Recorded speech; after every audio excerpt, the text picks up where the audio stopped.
A late-night emergency seemed like just another routine moment at the hospital, until a pregnant woman was rushed into the operating room in critical condition while her husband was nowhere to be found. Because right in the hospital lobby, he was down on one knee proposing to his mistress under the stunned eyes of nurses, doctors, and patients waiting for care. He thought no one would pay attention. He thought the moment would pass quietly, but he had no idea her father had just walked in, witnessing every second of that betrayal. What follows is a collision of guilt, power, and justice, far more intense than anything you expect as we begin this story. Tell us what time you are watching and where you are tuning in from. Drop a comment below. The first stab of pain hit Emily Carter so violently that it felt like someone had reached inside her abdomen and tried to twist the world out of her. She grabbed the edge of the kitchen counter to steady herself, but her knees buckled before she could breathe again. A warm liquid spread between her legs. When she looked down and saw the dark red stains spreading rapidly across the floor tiles, her breath caught in her throat. The babies. Her mind shrieked before her voice could. She pressed a trembling hand to her belly and reached for her phone with the other. She dialed Michael Reeves immediately. The phone rang once, twice, 5 times. No answer. She called again. Still nothing. Her vision blurred from the pain and the panic as she whispered a desperate plea into the empty air, hoping he might somehow hear her, despite not picking up. Her fingers slipped on the screen as another wave of agony hit. Sharper and deeper. She tried to stand but collapsed to the floor, her palms sliding through her own blood. She curled forward instinctively, trying to shield her stomach, even as her muscles spasmed in ways that felt unnatural and wrong. Her heart hammered wildly, but her breaths grew thin. With the last bit of strength she had, she reached the phone again and dialed emergency services.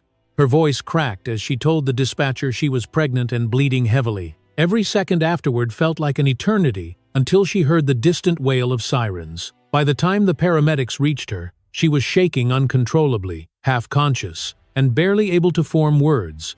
They lifted her onto a gurney, her fingers instinctively clutching at the air as if searching for someone who should have been there.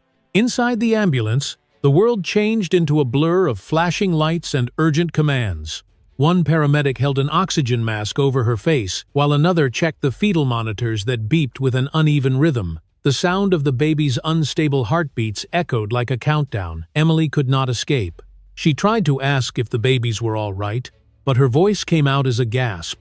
The paramedic answered with gentle firmness, telling her to stay awake, to keep breathing, to hold on. Emily tried, but each contraction of pain made her body arch involuntarily. The medical team worked quickly, inserting IV lines, adjusting oxygen levels, and shouting numbers she no longer had the strength to understand. She stared at the roof of the ambulance, as streaks of city lights passed above her like fragments of a world she was falling out of. When the ambulance turned sharply toward the hospital entrance, Emily fought to lift her head. The movement outside the window caught her fading vision. She saw the bright sign of the luxury hotel across the street. Figures stepped out into the night, illuminated by warm golden lights, as if they belonged to another reality entirely. One of them looked familiar, tall, broad-shouldered, moving with the easy confidence she had once fallen in love with. Michael, her husband. Her breath hitched, and she forced her hand up toward the small window on the ambulance door. She whispered his name, but her voice did not reach beyond the oxygen mask. Standing beside him, her arm linked with his, was a woman with sleek hair and a fitted dress. Olivia Grant, the woman Emily had once suspected and tried to forget. They were laughing. Michael leaned closer to whisper something in Olivia's ear, and the sight shattered something inside Emily more brutally than any physical pain. Tears streamed down her face as she struggled to push herself upward, but the paramedic gently pressed her back. He told her not to move, that they were seconds from the hospital doors, that her babies needed her to stay calm. His voice reached her, as if from underwater. She tried one last time to lift her hand, pointing toward the hotel lights, but the paramedic misunderstood the gesture and told her help was waiting at the entrance. Emily could feel consciousness slipping away. The betrayal she had feared for months was no longer a suspicion. It was a truth standing under a golden hotel awning, while she bled out inside an ambulance that carried her life and her children's lives toward a slim chance. The hospital entrance burst open as the medical team rushed the gurney out. Nurses and doctors converged instantly, reading the numbers on her monitors with tense urgency. Emily's vision swayed between clarity and darkness, the fluorescent lights above her forming a tunnel that seemed to stretch endlessly toward the surgical wing. A nurse pressed a blood pressure cuff tighter around her arm, frowning at the results. Someone else adjusted the oxygen mask and called out orders that echoed down the hall. Emily felt the world tilt beneath her as the gurney accelerated. The baby's heartbeats appeared on a screen beside her, the lines jagged and frightening. Another contraction seized her entire body. She cried out, or thought she did. Her throat was too dry to tell. A doctor leaned into her field of vision and asked if she could hear him. She tried to nod, but only managed a slight movement. He spoke quickly, explaining that she was losing a dangerous amount of blood and needed to be taken into emergency surgery immediately. Emily tried to ask about her babies, but he gently told her to hold on, to stay with them as long as she could. Her eyes fluttered, but she refused to close them. She wanted to see her children again. She wanted Michael to walk through the doors and prove she was not alone. She wanted so many things she no longer believed possible. The gurney slammed into the double doors of the surgical wing. The impact jolted her back into a sharp awareness of her surroundings. The glowing red sign above the doors read, "Emergency Surgery." Nurses yelled for more units of blood. Someone counted her pulse out loud.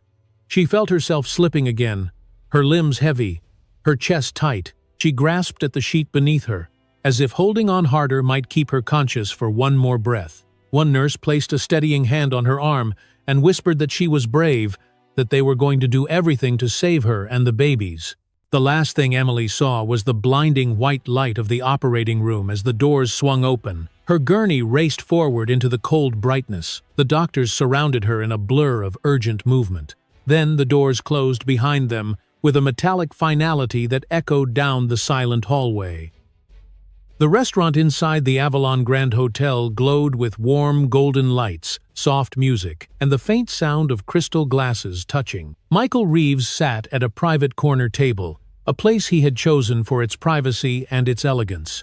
He leaned back in his chair with the calm confidence of a man who believed the night belonged to him alone. Across from him, Olivia Grant swirled a glass of white wine between her fingers, her lips curving into the pleased smile of someone who had finally gotten what she wanted. The air between them sparkled with flirtation and selfish triumph, untouched by the reality unfolding at the hospital several miles away. Michael lifted his phone from the table, not to check the dozens of missed calls, but to silence the device entirely. The restaurant inside the Avalon Grand Hotel glowed with warm golden lights, soft music, and the faint sound of crystal glasses touching. Michael Reeves sat at a private corner table, a place he had chosen for its privacy and its elegance.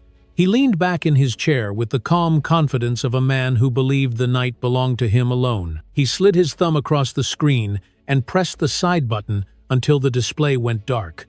The moment the phone turned black, it buzzed again in his palm with a persistent urgency that seemed almost alive.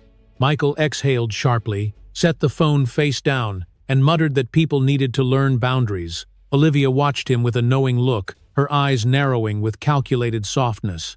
"Is that her again?" she asked, with a light tone that hid a deeper intention. Across from him, Olivia Grant swirled a glass of white wine between her fingers, her lips curving into the pleased smile of someone who had finally gotten what she wanted. The air between them sparkled with flirtation and selfish triumph, untouched by the reality unfolding at the hospital several miles away. Michael lifted his phone from the table, not to check the dozens of missed calls, but to silence the device entirely. "Yo."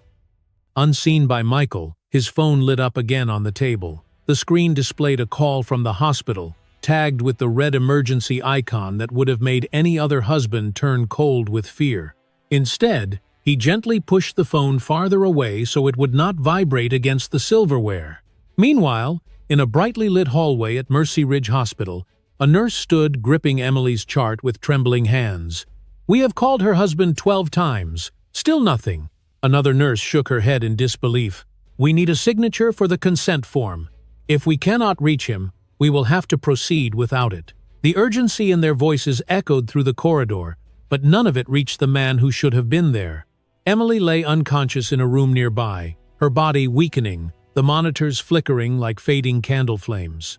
The medical team worked around her with increasing tension, preparing equipment they might need at any second. No one could wait much longer. Back at the hotel, Olivia set down her wine glass. Her fingers traced the rim, but her expression held a different kind of tension now. "Michael," she said quietly, "I saw a message flash earlier. It was from Mercy Ridge. That is not a random caller."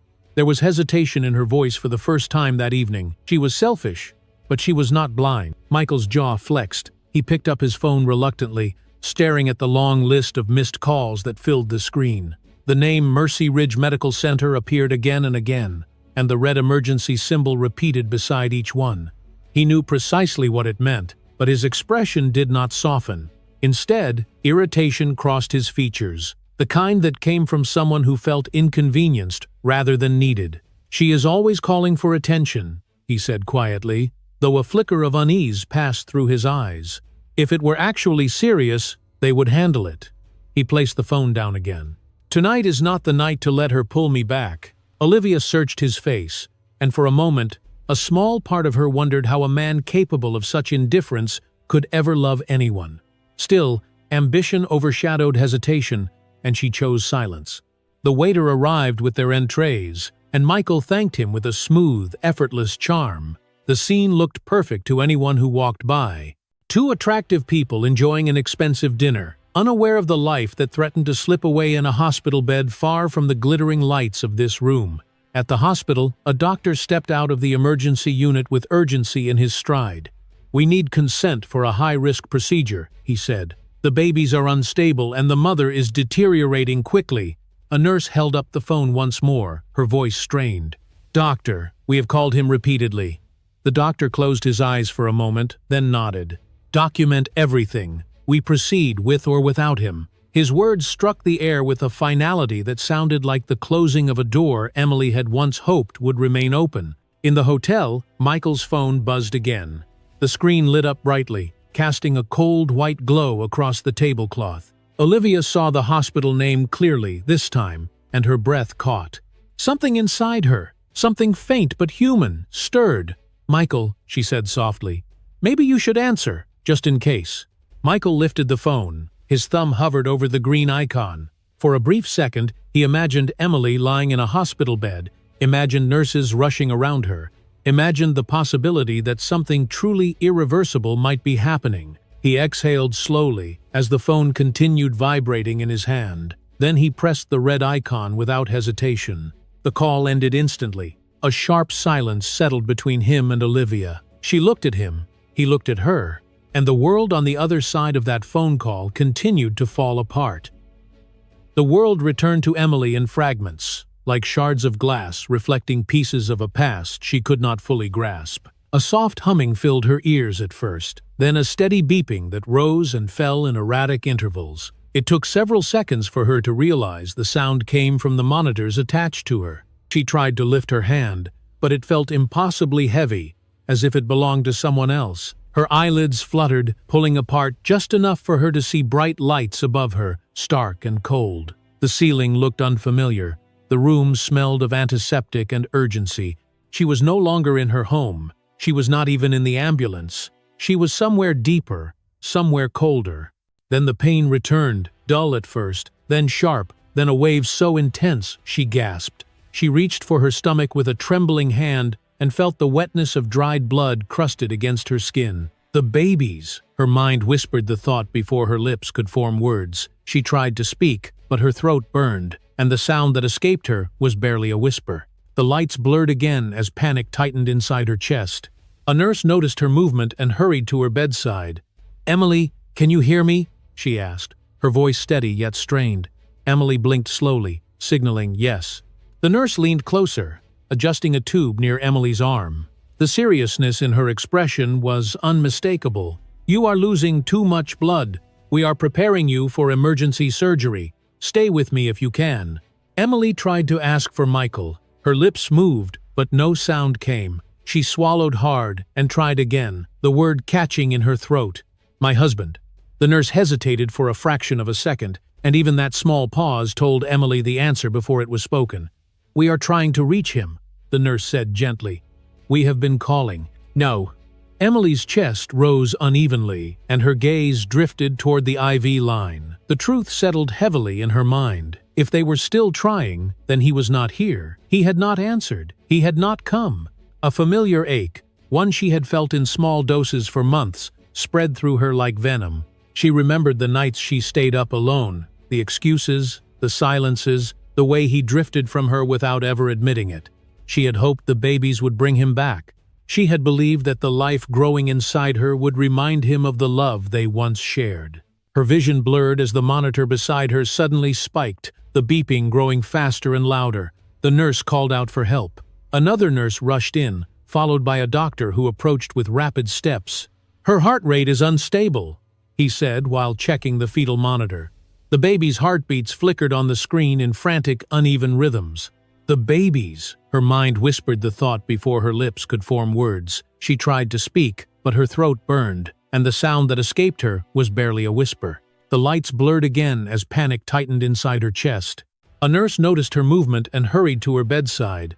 "Emily, can you hear me?" she asked, her voice steady yet strained. Emily blinked slowly, signaling yes. The nurse leaned closer, adjusting a tube near Emily's arm. She held onto that memory desperately, as if gripping it would anchor her to the light, slipping away from her. But the next memory cut through her like a blade. She saw him turning away from her in their bedroom last month, brushing off her tears with a cold expression. She heard Olivia's name whispered in places it never should have been. She felt again the fear that had grown in her chest each day. He came home later and later, smelling of perfume that was not hers. Her breath quickened. The doctor placed a firm hand on her shoulder. "Emily, I need you to stay awake. We are getting ready to take you into surgery." His voice held authority, but there was compassion in it too. She blinked slowly, fighting the heaviness in her eyes. "My babies," she whispered. "Please, save them." "We will," he said softly, "but we need you to let us help you." Emily's gaze drifted to the door, as if she expected Michael to burst through it in the next second. She imagined him rushing to her bedside, taking her hand, telling her the affair was a terrible mistake. She imagined him begging forgiveness. She imagined him crying, but the door stayed closed. Footsteps came and went around her, but none belonged to him. The absence was louder than the machines. The nurse adjusted her mask, checking the oxygen flow. "We cannot reach your husband," she said quietly, as if confessing a truth she wished were different. Emily's throat tightened. She nodded slowly. She no longer had the strength to deny what she already knew. He was not coming. Not for her. Not for the babies. The last sliver of hope she clung to dissolved into the sterile air around her. The doctor signaled the team. "We need to move. Her pressure is dropping." The gurney lurched forward as they began rolling her toward the operating room. Lights streaked above her like falling stars, and each one pulled her deeper into a tunnel of fading awareness. Voices echoed around her, some urgent, some distant. Her own heartbeat thudded unevenly in her ears, as if it were struggling to decide whether to continue. She felt her consciousness slipping like sand through her fingers. She fought to keep her eyes open, but lost ground with every breath. A mask descended slowly toward her face. The doctor's voice softened. "This will help you. You need to rest now." Emily tried to speak one last time, though she was not sure what she wanted to say. Perhaps she wanted to tell them to save the babies first. Perhaps she wanted to whisper the truth that had broken her heart in the ambulance. Perhaps she wanted to call for the man who had once promised to stay by her side. The mask touched her face. Her vision flickered. The world dimmed. And then everything went black. The sliding doors of Mercy Ridge Hospital opened with a soft hiss as Michael Reeves walked in with the slow confidence of a man who believed nothing in his life demanded urgency. The scent of disinfectant drifted through the air, along with muffled voices of nurses moving quickly through the halls. None of it seemed to affect Michael. He had one hand in his pocket and the other loosely wrapped around Olivia Grant's waist. The sliding doors of Mercy Ridge Hospital opened with a soft hiss as Michael Reeves walked in with the slow confidence of a man who believed nothing in his life demanded urgency. The scent of disinfectant drifted through the air, along with muffled voices of nurses moving quickly through the halls. None of it seemed to affect Michael. He had one hand in his pocket and the other loosely wrapped around Olivia Grant's waist. A nurse behind the counter looked up, her expression tight from exhaustion. "Can I help you?" she asked. "I'm Michael Reeves," he said casually as he signed his name. "I was told to come in and approve a surgery." The nurse blinked, almost taken aback by his tone. She handed him a clipboard with the necessary forms. "Your wife is in critical condition. We have been trying to reach you." Michael did not even glance at her fully. He picked up the pen and began signing without reading a single line. "Yes, yes," he murmured, his expression bored. "Just tell me where to sign." Olivia shifted uneasily at his side. She watched his hand move swiftly across the page, and then looked toward the hallway where medical personnel hurried past with tense urgency. Something in her chest tightened. She had never intended for things to go this far. The sliding doors of Mercy Ridge Hospital opened with a soft hiss as Michael Reeves walked in with the slow confidence of a man who believed nothing in his life demanded urgency. The scent of disinfectant drifted through the air, along with muffled voices of nurses moving quickly through the halls. None of it seemed to affect Michael. He had one hand in his pocket and the other loosely wrapped around Olivia Grant's waist. "Ugh!"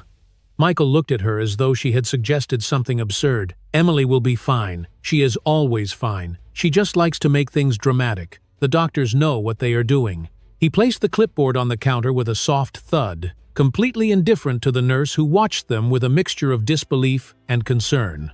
He then took Olivia's hand and guided her to the seating area, as if the two of them were waiting for a table in a restaurant instead of news about a life-threatening emergency. Olivia sat beside him, though her posture was stiff. The sounds of the hospital unnerved her. A distant monitor beeped steadily. A gurney rolled past with a rush of footsteps. A doctor gave rapid instructions to a nurse near the elevators. It all contrasted painfully with Michael's eerie calm. She turned to him, her voice soft. "Michael, I am nervous." Michael gave a small, dismissive smile and reached into his jacket. "You have no reason to be." Olivia frowned. "I think I do. This does not feel right." Michael ignored the comment. He pulled out a small velvet box and held it in his palm. The hospital lights made the dark fabric shimmer in his hand. Olivia's breath caught. Her entire body went still as she stared at the box. "Michael, what are you doing?" she whispered. He shifted slightly so he was facing her fully. His expression changed from casual indifference to something almost theatrical, as if he had been waiting for this moment far longer than he had waited for news about his wife's condition. "Olivia," he said softly, "tonight is ours. I refuse to let anything take that away." Her heart thumped in a confused rhythm. "But your wife, my marriage has been dead for a long time," he cut in. "You know that. All that is left now is to make our future official." Olivia looked around, as if expecting someone to stop him, but everyone nearby was busy, rushing from one emergency to the next, unaware or unwilling to involve themselves. The nurse behind the counter paused when she noticed the velvet box. Her eyebrows rose in stunned disbelief, but she said nothing. She had seen enough heartbreak to last a lifetime, yet this was a new kind of cruelty. Michael slowly rose from his seat and took a step back, positioning himself on one knee before Olivia. The gesture was elegant. It would have been romantic anywhere else. But here, in a hospital filled with cries, alarms, and the echo of running feet, it felt profoundly wrong. "Michael," Olivia breathed, her voice trembling. "Please, not here." "Yes, here," he insisted. "Because I want you to know that nothing, not even the chaos tonight, can change what I feel." He opened the box. Inside, a large diamond ring sparkled under the fluorescent lights. It gleamed with a brightness that belonged to a ballroom, not a trauma wing. Around them, a few nurses halted mid-step. A security guard paused beside a vending machine. Even a doctor walking by with a clipboard glanced over, stunned. The world seemed to tilt for a brief moment.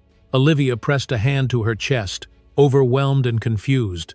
She had imagined this moment 1,000 times, but never like this. Never with such a cold indifference toward another woman's suffering. Michael looked up at her, eyes locked on hers.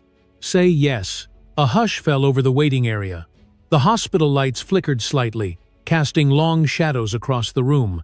Somewhere upstairs, an intercom crackled with an emergency update. But here, in this pocket of frozen time, all eyes were on them. Olivia hesitated. Her lips parted. "Michael, I..." But she did not finish. The ring sparkled. The world held its breath. The proposal hung in the air. suspended in a place it never should have existed, and the next moment would shatter everything. David Carter moved through the automatic doors of Mercy Ridge Hospital with long, urgent strides. His suitcase still swung from his hand, the wheels barely touching the floor as he pulled it behind him. He had come straight from the airport after receiving a frantic voicemail from a nurse who only said Emily was being rushed into emergency surgery and that her condition was deteriorating fast. There had been no time to think, no time to breathe, only the instinct of a father who knew his daughter needed him. His heart pounded with dread as he searched the lobby for someone who could tell him where she was. He walked toward the reception desk, but halfway there, something in his peripheral vision pulled him sharply to a stop.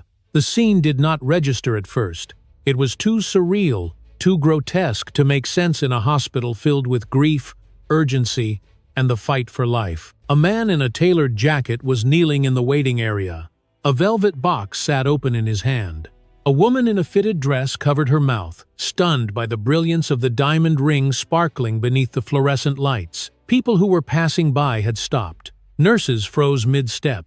A young orderly held a tray of supplies and stared in disbelief. David's breath caught in his chest as he slowly turned his head toward the man kneeling on the floor. Michael Reeves, his son-in-law, the man who should have been standing at Emily's bedside, the man who should have been holding her hand while she fought for her life. A cold stillness washed over David, the kind that came before storms, when the world paused as if sensing something enormous and unstoppable about to break. He felt his fingers tighten around the suitcase handle until the leather dug into his palm. Olivia Grant, who stood before Michael, looked torn between excitement and discomfort. She glanced nervously around the lobby, aware that the moment felt wrong, yet unwilling to step away from the ring glittering before her. Michael stared at her with a confidence that bordered on arrogance, oblivious to the destruction his actions had already carved into the night. A murmur spread through the hospital lobby as people began whispering to one another. One teenager near the vending machine lifted his phone and started recording. A middle-aged man waiting for test results elbowed his wife and pointed at the scene. Two nurses exchanged horrified looks. The security guard by the corridor leaned forward slightly, unsure whether he needed to intervene or simply bear witness. David's jaw tightened. He set down his suitcase quietly and took a few slow steps forward. Each step echoed on the polished floor, until the entire waiting room seemed to fall silent. Michael did not notice him at first. He was too focused on the woman before him, too wrapped up in his own moment to sense the presence walking toward him with growing fury. Olivia was the first to see David approaching. Her smile vanished instantly. She stepped back as if a cold wind had swept through the lobby. Michael frowned at her sudden tension and began to rise from his kneeling position, confused by the shift in her expression. When he turned and saw David standing there, the color drained from his face. David's eyes were sharp, filled not with confusion but with an icy clarity that made the room feel smaller. He stood completely still for a long moment, taking in the sight before him. His son-in-law kneeling before another woman, while his daughter lay on an operating table, fighting to stay alive. His voice cut through the silence with a weight that made everyone flinch. "My daughter is upstairs," he said, each word slow and precise, "fighting for her life." "I didn't—" Michael opened his mouth to respond, but David continued, his voice never rising, yet somehow louder than everything else in the room. "And this is what you choose to do, at a hospital, while she bleeds and struggles to survive." A nurse behind the counter bowed her head, unable to look at him or at Michael. Olivia took another step back, her face pale and stricken, unsure whether she should stay still or disappear. Michael swallowed hard. "David, I did not mean—" His voice trembled as the reality of what he had done crashed over him. "You did not mean to do what?" David asked quietly. "To abandon her, to ignore every call, to let her face death alone." The teenager who had been recording lowered his phone slightly, caught between fear and fascination. People held their breath as the tension in the lobby grew thick enough to choke. Even the distant sound of rolling gurneys dimmed beneath the pressure of the moment. Michael lowered his gaze, unable to defend himself. Olivia stood frozen, unsure whether to run or apologize. David took one more step toward them, and for the first time, Michael stumbled backward. "You had one responsibility," David said. "Stand by her side. be there when she needed you most, and instead, you chose this." He glanced coldly at the ring, still visible in Michael's open hand. "You chose selfishness. You chose betrayal." Silence swallowed the room. Even the beeping monitors behind the glass partition seemed to pause. Olivia whispered, "We did not know she was." But her voice died when David turned his gaze toward her. "You knew enough," he said simply. A resident doctor rushed past then, breaking the stillness for only a second before realizing he had walked straight through something monumental. He slowed and stepped aside, unsure whether he should interrupt. At that exact moment, the hospital intercom crackled overhead. A long beep filled the lobby, followed by the tense voice of a nurse.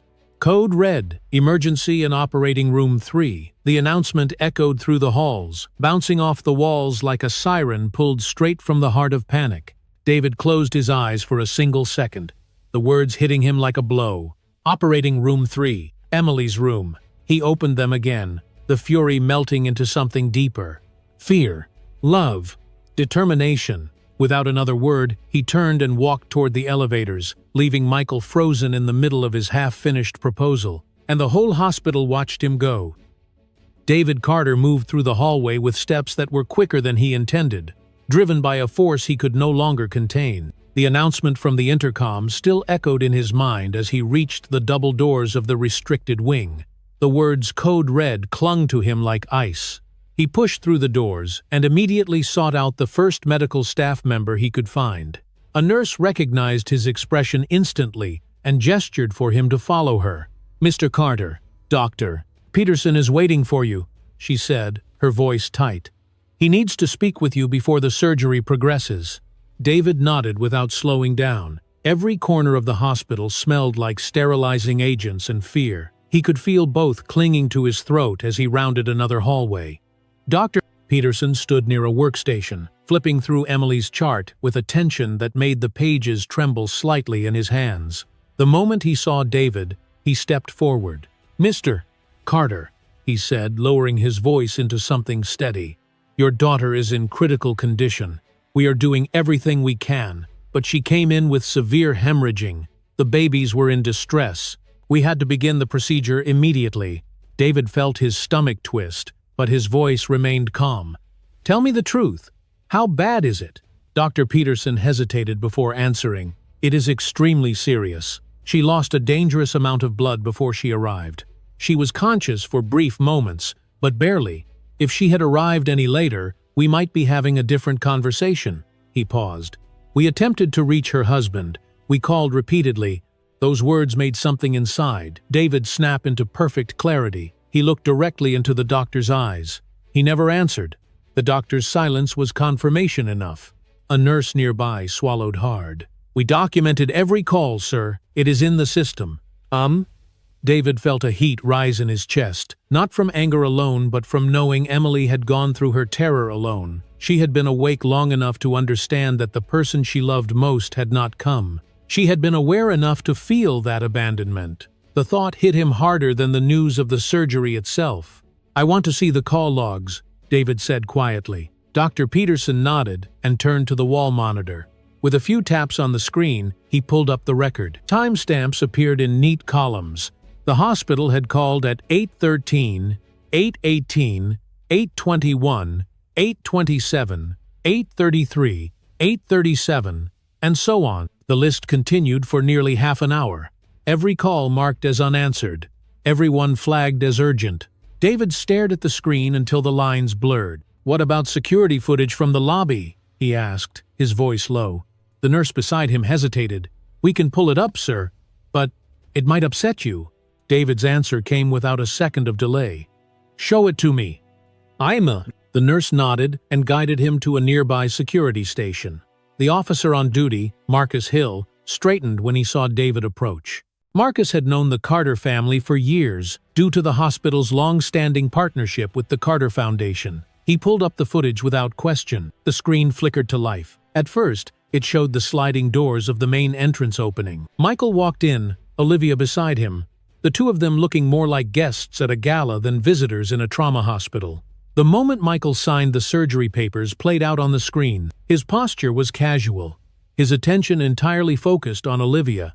He signed without asking a single question. David watched every careless stroke of the pen. Then the camera switched to a different angle. The footage showed Michael and Olivia moving to the waiting area. It showed Olivia sitting nervously while Michael reached into his jacket. It showed him kneeling with a ring in his hand. It showed Emily's husband proposing marriage in the very building where Emily fought for her life. David said nothing, but the silence around him thickened.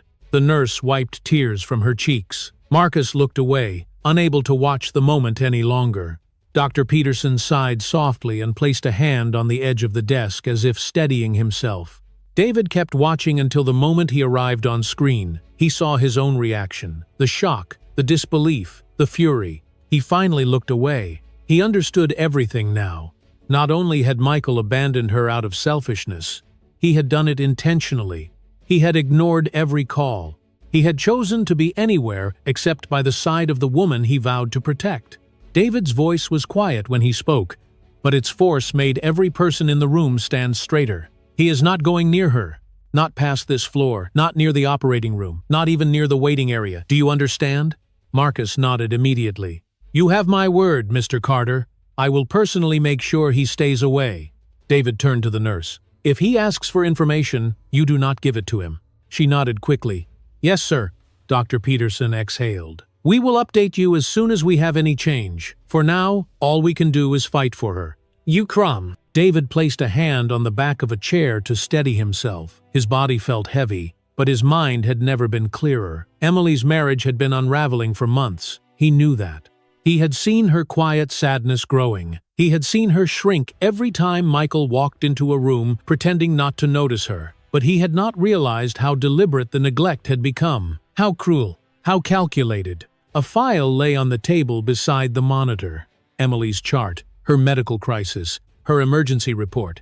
He reached for it and gripped the folder so tightly the edges bent beneath the pressure of his hand. His eyes hardened, no longer shaken by shock but sharpened by purpose. He was no longer only Emily's father. He was now every force she had ever needed, and he would not let her be hurt again. In the cold glow of the hospital's fluorescent lights, David Carter squared his shoulders. The fight had begun. David Carter stood in the dimly lit hallway, still holding Emily's medical file in one hand. The weight of it dragged at him in ways he had not expected. He could feel the exhaustion gathering in his bones, yet none of it slowed him. The world outside these hallways had faded to nothing. Only one mission mattered now, and he could sense the shift inside him, the familiar clarity he had relied on throughout decades of business wars and corporate storms. This time, the battlefield was personal. A middle-aged man waiting for test results elbowed his wife and pointed at the scene. Two nurses exchanged horrified looks. The security guard by the corridor leaned forward slightly, unsure whether he needed to intervene or simply bear witness. David's jaw tightened. He set down his suitcase quietly and took a few slow steps forward. Each step echoed on the polished floor until the entire waiting room seemed to fall silent. Michael did not notice him at first. He marched toward the elevator, only to find Marcus Hill stepping into his path with the authority of someone who had already been briefed. "You cannot go upstairs," Marcus said, folding his arms. Michael blinked in disbelief. "She is my wife." "Not tonight," Marcus replied. "Mr. Carter has given explicit instructions. You do not go near the surgical wing." Michael scoffed. "You think he can tell me what to do?" Marcus did not flinch. "Yes, he can, and so can I. Do not test me. I am 10 minutes away. Do not speak to Michael. Do not confront him further. Let me handle that part." "I will not confront him," David said coldly, "but he will not come near my daughter again." He ended the call. His hands tightened around the phone. The decision had been made. The line between family and enemy had been drawn. Downstairs, Michael wandered the lobby with Olivia trailing behind him in anxious silence. The thrill of the proposal had evaporated the moment David arrived. He marched toward the elevator, only to find Marcus Hill stepping into his path with the authority of someone who had already been briefed. "You cannot go upstairs," Marcus said, folding his arms. Michael blinked in disbelief. "She is my wife." "Not tonight," Marcus replied. "Mr. Carter has given explicit instructions. You do not go near the surgical wing." Michael scoffed. "You think he can tell me what to do?" Marcus did not flinch. Yes, he can, and so can I. Do not test me. Though Michael's jaw clenched, but something in Marcus's steady stare made him back up a step. The lobby felt smaller. The walls seemed to tilt. Olivia hovered behind him, wringing her hands. The weight of what they had done pressed heavily on her chest now. The diamond ring she had once wanted so desperately now felt like it was trapping her fingers in ice. Meanwhile, Robert Hale arrived through the main doors, his presence commanding instant attention.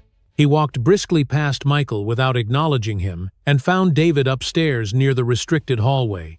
The two men exchanged a brief nod, the kind that carried years of loyalty and unspoken understanding. Robert opened his briefcase and laid it on a side table. I have a team pulling hospital phone logs as we speak. Every unanswered emergency call is being documented. We also retrieved the security footage. He slid a folder across the table. The proposal, the moment he ignored the last call. The timestamps match. David did not open the folder. He did not need to. He had seen it with his own eyes. He only said, "This will be enough." "It will destroy him," Robert replied. "Financially, publicly, legally. The court will not look kindly on a husband who abandoned his pregnant wife in a life-threatening emergency." David nodded once. "Good. That is the intention." Robert gathered the rest of his materials with swift efficiency. The next step is to secure witness statements. Several nurses have already agreed. So has the security officer downstairs. There is also a teenager who recorded the proposal. He is willing to share the video. David inhaled slowly. "Get it all." Robert hesitated just slightly.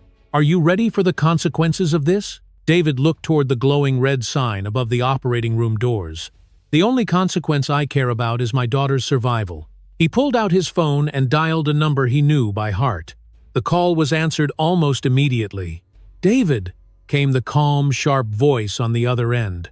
"I am already on my way," the hospital called. "I know everything." "Robert," David said, his voice low, "bring everything you have. I want documentation, statements, footage, timestamps, medical records, call logs, and anything that exposes what he did tonight." "You will have more than you expect," Robert Hale replied. Only the thin glow of light seeped through the edges, flickering with movement on the other side. Machines hummed. Footsteps rushed back and forth. He could not see Emily, but he could feel her presence as if a thread still connected them, stretched thin but unbroken. He placed a hand gently on the wall beside the door. The cool surface grounded him. For a moment, he let himself remember Emily as a child, running barefoot across the lawn, laughing as he chased her. He remembered her teenage years, her quiet strength, her brilliant mind.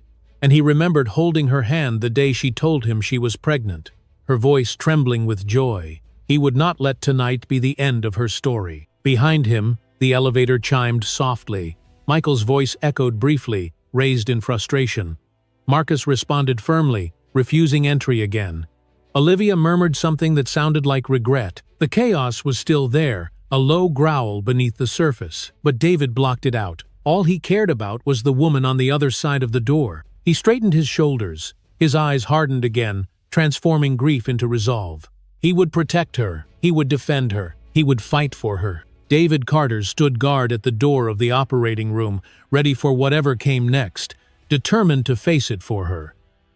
The hallway outside Operating Room 3 had settled into a tense stillness. The frantic rush that had consumed the previous hour had faded into a suspended silence, broken only by the distant hum of machines and the soft scuff of shoes against the polished floor. David Carter stood motionless, his hand still resting against the cool wall beside the door. He had not moved since the surgical team had taken Emily inside. Time stretched and twisted around him, every minute feeling like an hour, every shadow a reminder of how close he had come to losing her.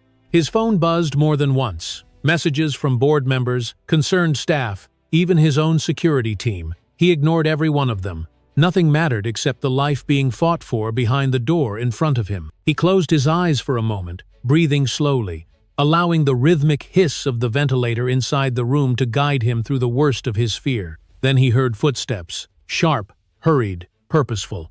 He opened his eyes as Dr. Peterson pushed through the surgical doors, the bright light spilling into the hallway for a brief second, before fading again as the doors closed behind him. The doctor's mask hung loosely around his neck now, and his forehead glistened with the sheen of effort. He exhaled, straightened, and looked directly at David. David's breath caught.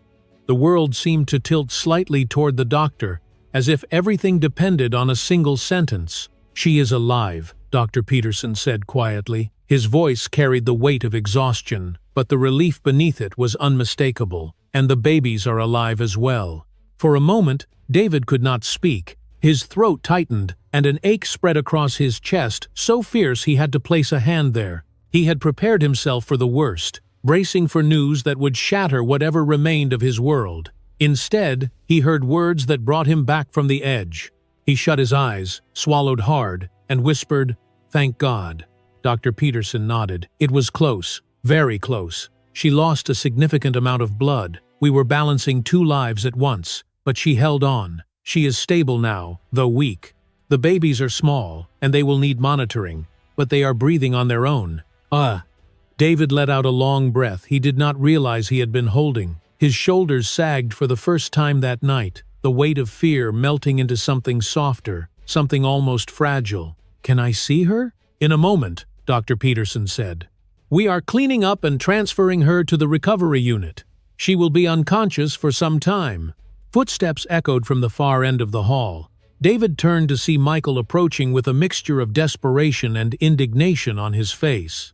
Olivia trailed behind him, her expression pale and tight. She looked like she wanted to disappear into the wall, but Michael marched forward with the entitlement of someone who had never been denied access to anything in his life. "I need an update on my wife," Michael said as he neared them.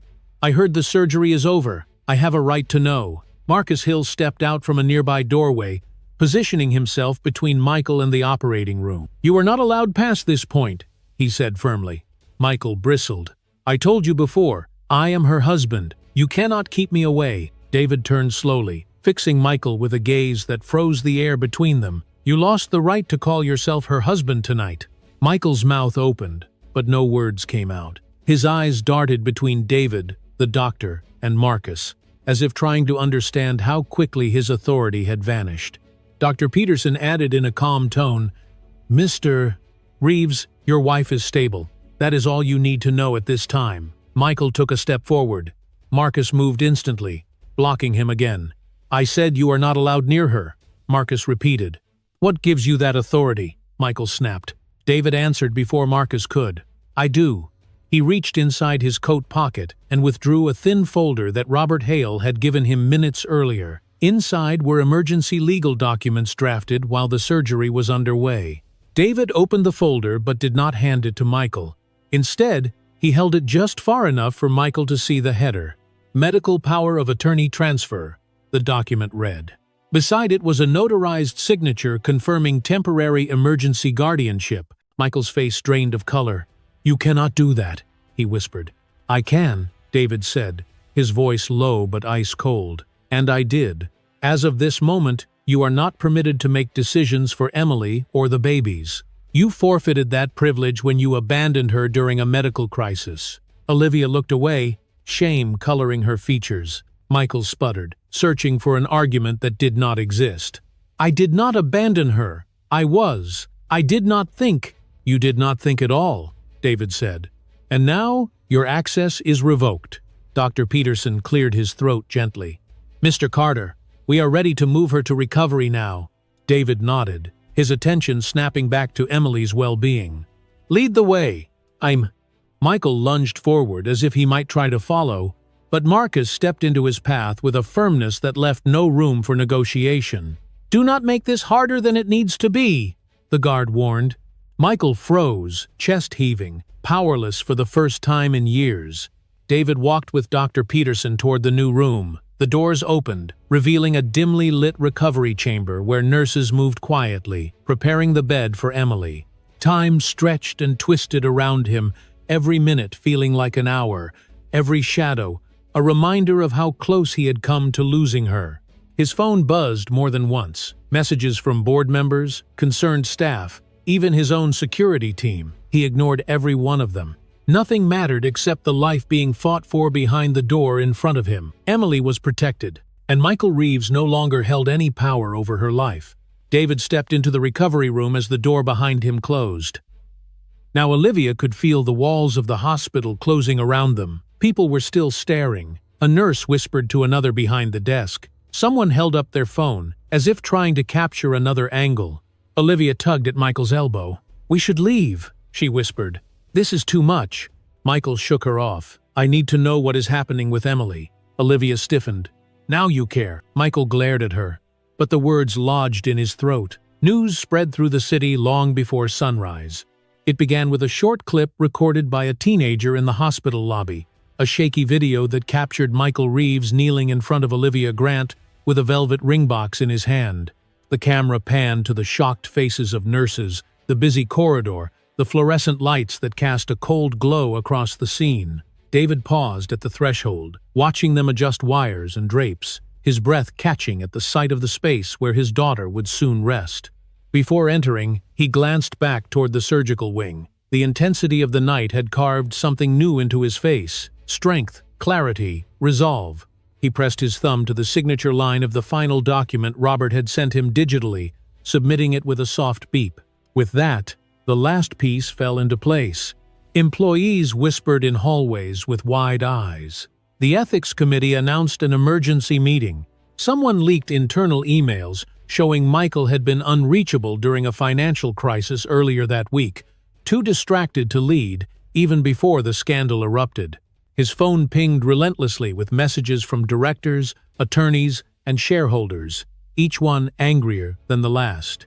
Michael stood in the hospital lobby looking at the chaos unfolding on his screen. His hands trembled slightly as he scrolled through headline after headline. The brightest parts of his career, his reputation, his carefully curated image were unraveling like threads pulled from a seam.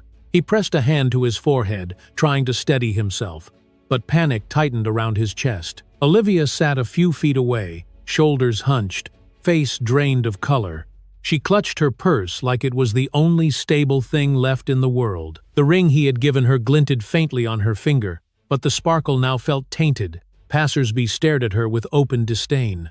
One woman shook her head and muttered under her breath as she walked past. Olivia flinched. She had never been on a stage like this, never faced judgment so public and so merciless. Her fantasy had evaporated, leaving only the sharp edges of reality. "Michael," she whispered, voice cracking. "This is bad, really bad." He snapped his head toward her. "I know that." Olivia swallowed. "People are saying you abandoned your wife. They are saying she almost died." His jaw tightened. "It is not like that." But even he did not sound convinced. While the world outside erupted, David Carter met privately with his attorney, Robert Hale, in a quiet consultation room on the second floor. Robert had already spread documents across the table, each sheet bearing a small but powerful piece of evidence. The hospital call logs, the security footage, the witness statements collected from nurses and the security guard, screenshots of the viral video, time-stamped records proving the proposal had occurred during the surgery. Robert adjusted his glasses. "This is more than enough. We can file charges for abandonment, emotional cruelty, and medical neglect. And that is only the beginning. Corporate misconduct investigations are already underway. A civil suit for damages will be straightforward." David studied the papers without blinking. His expression was not triumphant. It was steady, focused, carved from the love of a father determined to protect his daughter. "File everything," he said. "He does not get to walk away from what he did." Robert nodded and began packing the documents. "I will submit the filing within the hour." Downstairs, a crowd was forming in the lobby. Reporters had gained limited access to the entrance and were waiting behind stanchions. Cameras pointed toward the hallway where Michael stood. The moment they saw him, microphones shot forward like spears. "Mr. Reeves, did you propose to another woman while your wife was in surgery? Is it true you ignored hospital calls? Do you have a statement about your wife's condition? Are you aware your company is collapsing?" Michael tried to push past them, shielding his face with his arm. His voice broke as he snapped, "Get out of my way, all of you!" Marcus Hill stepped in immediately, motioning the reporters to back up. Everyone remained behind the line, but the questions kept coming. The cameras kept flashing. Olivia stood frozen against the wall, trembling as a reporter shouted her name. She shook her head violently and whispered, "I cannot do this." Michael reached for her arm. "Come on, let's go outside." Before he could take a step, Marcus placed a firm hand on his shoulder. "Mr. Reeves, you are not allowed to leave this hallway without escort, and you are definitely not going upstairs." "Ugh." Michael spun toward him. "I have a right to see my wife." David appeared at the top of the stairwell, his presence commanding immediate silence. "No. You had that right hours ago. You chose not to use it." Michael opened his mouth but said nothing. David descended the final step and stood in front of him, eyes cold. "You will leave this hospital now," he motioned to Marcus. "Escort him out." Marcus nodded. "Right this way." Michael tried to resist, but Marcus tightened his grip. "Do not make a scene," he warned softly. Reporters surged forward as Michael was led outside. The air flashed with cameras. Voices rose in a storm of accusations and questions. Olivia trailed behind him, nearly crushed by the pressure of attention.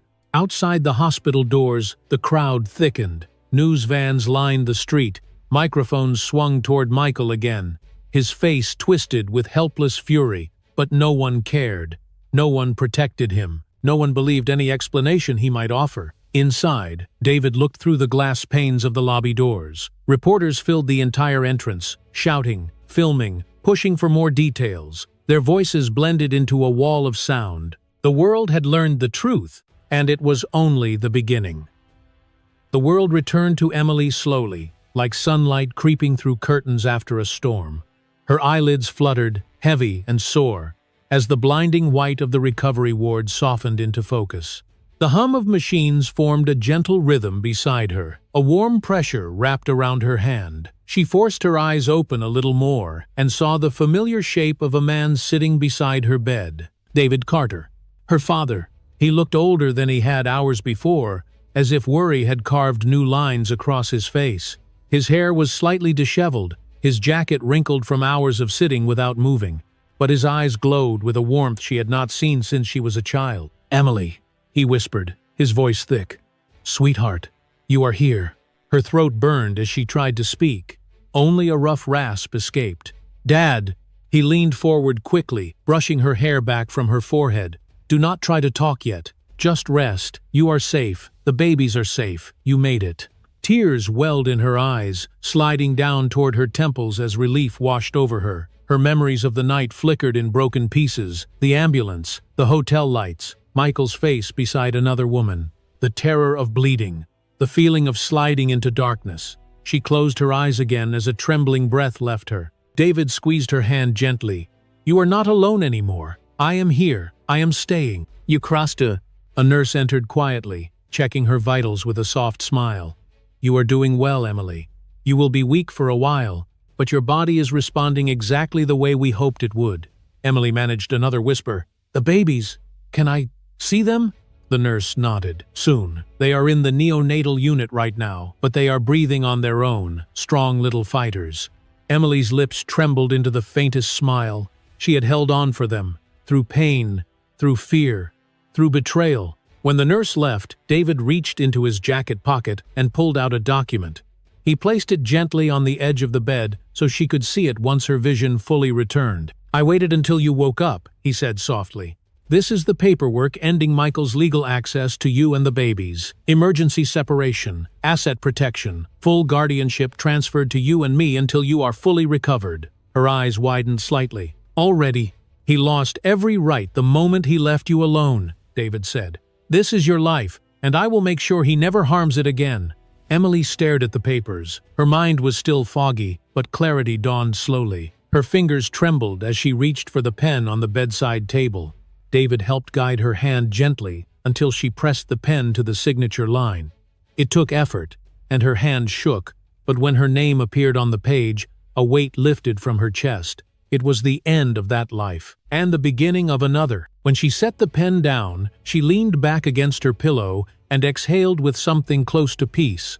Not happiness yet, but the first breath of freedom. Hours later, the nurses gently transferred her to a wheelchair and rolled her down the quiet hallway toward the neonatal unit. Soft lights glowed above her as she entered. A nurse lifted two tiny swaddled infants from their warm bassinets and placed them each in her arms. Emily gazed at them, tears spilling freely now. Their breaths were small but steady, their faces soft and new. She held them close, inhaling the scent of newborn life, feeling their warmth seep into her skin. Everything she had endured led to this moment, this miracle cradled in her arms. David stood behind her, his hands resting on her shoulders. "They look just like you did when you were born," he said quietly. Emily smiled, her voice barely more than a breath. "We made it, Dad." You did," he said. "You fought." For a long while, they stayed there, wrapped in a bubble of soft beeps and warm light. Emily whispered promises to her children, that she would give them a safe life, that she would never let them feel unloved, that their future would not resemble the betrayal that nearly took her from them. When she was strong enough to stand again, the nurses helped her back to her room. She rested for several days, gaining strength, eating small meals, holding her babies whenever the doctors allowed. Each day felt like a step forward. Each moment added another layer of hope. She no longer looked toward the hallway expecting Michael to walk through the door. She no longer flinched at every footstep. That life was over. On the morning of her discharge, sunlight streamed through the hospital windows, painting the floor in warm gold. "Already, he lost every right the moment he left you alone," David said. "This is your life, and I will make sure he never harms it again." Emily stared at the papers. Her mind was still foggy, but clarity dawned slowly. Her fingers trembled as she reached for the pen on the bedside table. David helped guide her hand gently until she pressed the pen to the signature line. It took effort, and her hand shook, but when her name appeared on the page, a weight lifted from her chest. "Already, he lost every right the moment he left you alone," David said. "This is your life, and I will make sure he never harms it again." Emily stared at the papers. Her mind was still foggy, but clarity dawned slowly. Her fingers trembled as she reached for the pen on the bedside table. David helped guide her hand gently until she pressed the pen to the signature line. It took effort, and her hand shook, but when her name appeared on the page, a weight lifted from her chest. David helped her out through the main entrance. Reporters stood at a distance, kept back by hospital security, but none dared to shout. The sight of Emily, pale but strong, cradling her children, silenced even the most aggressive cameras. She took a deep breath of fresh air. Her father placed a hand at her back. "You ready?" he asked. "Yes," she whispered, "more than ever." They stepped forward together, leaving the shadows of the hospital behind.